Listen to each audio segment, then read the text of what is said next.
పేద విద్యార్థుల జీవితాలతో చెలగటమాడాలని చూస్తే ఊరుకోబోమని బీఆర్ఎస్ ప్రజాప్రతినిధులు బయట తిరగనివ్వబోమంటూ బీజేవైఎం రాష్ట్ర కార్యదర్శి రాళ్లబడి మహేందర్ హెచ్చరించారు.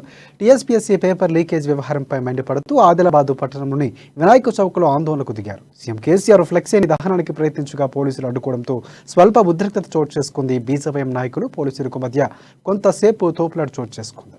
నీళ్లు నిధులు నియామకాల పేరుతో బీఆర్ఎస్ గద్దెనెక్కి అవినీతి అక్రమాలకు పాల్పడుతుందని మండిపడ్డారు. వైరవీలకు పాల్పడుతూ సొంత కార్యకర్తలకే పోస్టులు కట్టబెడుతున్నారంటూ ఆరోపించారు. లక్షల రూపాయలు అప్పు చేసి శిక్షణ పొందుతున్న అభ్యర్థులకు తీరని అన్యాయం చేస్తున్నారని ఆగ్రహించారు. టీఎస్పీఎస్సీ వైఖరిని తీవ్రంగా ఖండిస్తున్నామన్నారు. ఇక టీఎస్పీ లీకుల వ్యవహారంపై కూడా ప్రశ్నించిన బీజేవైఎం రాష్ట్ర నాయకులు కార్యకర్తలు అరెస్టు చేసి జైలు పాలు చేయడం సిగ్గుచేటని విమర్శించారు.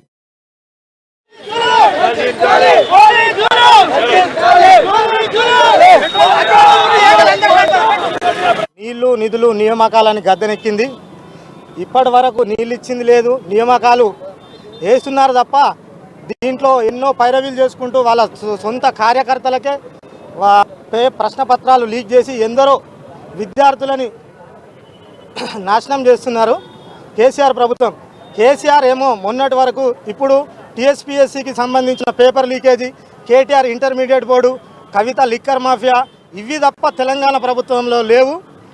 ఎందరో పల్లెటూరు పేద విద్యార్థులు అందరూ ఇంట్లో చేన్లో పుస్తెలో అమ్మి ఎక్కడనో బాకీ చేసి హైదరాబాద్ కానీ ఇంకేదో నగరంలో కోచింగులు తీసుకొని లక్షలు బాకీ చేసి కోచింగులు తీసుకొని చదువుతున్నారు. కానీ టీఎస్పీఎస్సీ చైర్మన్ జనార్దన్ రెడ్డి చేయడంతో, కేసీఆర్ చేయడంతో ప్రశ్నపత్రం లీక్ చేసి టీఆర్ఎస్